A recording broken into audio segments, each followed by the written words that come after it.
리딩 지저스 84일 역대하 30일에서 36장까지 말씀 함께 나누겠습니다. 30일에서 36장의 전체의 흐름입니다. 30일에서 32장은 히스기야의 개혁 두 번째입니다. 히스기야는 제사장과 레위인들을 재편성하여 예루살렘 성전에서 하나님을 섬기도록 했습니다. 또한 이들이 지속적으로 성전의 사역을 잘 감당하도록 백성들로 하여금 충분한 지원을 할 수 있게 조치를 취했습니다. 강력한 아수르의 공격을 받은 히스기야는 예루살렘 성벽과 수로를 보수 및 정비하고 하나님을 의지했습니다. 하나님은 이러한 유다에게 승리를 허락하셨고 아수르를 이긴 유다와 히스기야는 주변 나라들로부터 주목받게 되었습니다. 히스기야는 이러한 큰 승리와 병 고침의 은혜를 받았음에도 불구하고 잠시 교만하여졌다가 회개하는 일도 있었습니다. 33장은 악한 유다의 왕들에 대한 말씀입니다. 히스기야의 뒤를 이어 왕이 된 므낫세는 아버지가 행했던 모든 선한 일들을 완전히 뒤집어 버렸을 뿐만 아니라 다른 모든 나라들의 악행보다 더욱 큰 범죄를 저질렀습니다. 이러한 악행 속에서 아수르에게 사로잡혀갔지만 회개하자 하나님은 그를 다시 유다의 왕으로 돌아올 수 있도록 하셨습니다. 이후 회개한 므낫세가 죽고 아몬이 그의 뒤를 이었으나 그는 악행만 저지르다가 회개하지 않았습니다. 결국 그는 부하에게 살해당했습니다. 34에서 35장은 마지막 개혁에 대한 말씀입니다. 요시아는 유다 전역에 깔려 있었던 우상들을 부수고 이방신을 섬기는 제사장들을 제거했습니다. 그는 유다와 더불어 북이스라엘 지역까지 정화하는 데 힘을 썼습니다. 또한 성전을 수리하다가 발견한 율법책을 읽고 통회하면서 말씀을 따라 나라를 개혁하는 데 노력했습니다. 그도 히스기야와 같이 유월절을 성대하게 지키며 하나님을 예배하는 데 최선을 다했습니다. 그런 노력에도 불구하고 무깃도에서 애굽 왕 느고와의 전쟁 중에 중상을 입고 죽게 되었습니다.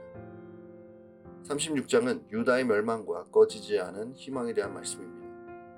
여호아하스, 여호야긴, 시드기야는 하나님 보시기에 악한 왕이었고 나라가 어려운 중에도 끊임없는 악행으로 하나님의 심판을 피할 수 없게 되었습니다.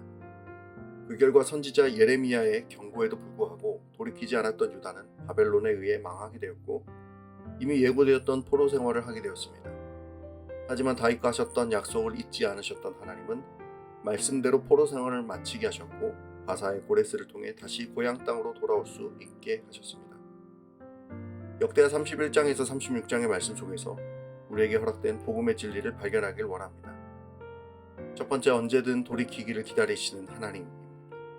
하나님은 출애굽기 34장 6절에서 자신을 다음과 같이 설명하셨습니다. 여호와라 여호와라 자비롭고 은혜롭고 노하기를 더디하고 인자와 진실이 많은 하나님이라. 이와 같은 하나님은 회개하고 돌이키는 자를 언제나 기다리시고 받아주셨습니다.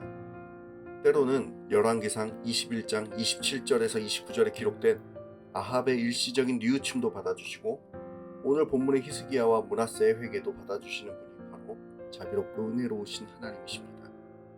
이런 하나님의 성품을 따라 예수님은 우리를 언제나 용서하시며 받아주십니다. 그분은 마태복음 18장 22절에서 7번을 70번까지라도 용서하라고 하신 말씀대로 우리가 회개하고 돌이킬 때마다 항상 용서하시고 우리를 사랑으로 품어주십니다. 우리는 지금도 하나님의 용서하시는 사랑으로 살아갑니다. 예수님의 십자가는 우리를 사랑하고 용서하시는 가장 강력한 증거입니다. 이미 그 사랑 가운데 거하고 있는 우리는 매일 잘못하고 용서를 받아야 한다는 죄책감이 아닌 사랑으로 말미암은 용서 가운데 살아가고 있는 그 영혼의 안정감과 참 평안으로 하나님 아버지의 사랑을 누려하겠습니다. 두 번째, 세상의 왕 되신 하나님입니다. 하나님은 다윗에게 영원한 왕위를 허락하신다는 약속을 한 번도 잊거나 변경하신 적이 없으셨습니다. 또한 하나님의 힘이 약하여 유다 왕국을 유지하지 못하신 것도 아니었습니다. 오히려 하나님은 자신의 나라와 통치가 유다 왕국을 넘어서 온 세상 열방 가운데 있음을 나타내기를 원하셨습니다. 거대한 통치 안에 유다 왕국은 하나님이 쓰시는 도구이며 그것은 다른 나라들도 마찬가지였습니다.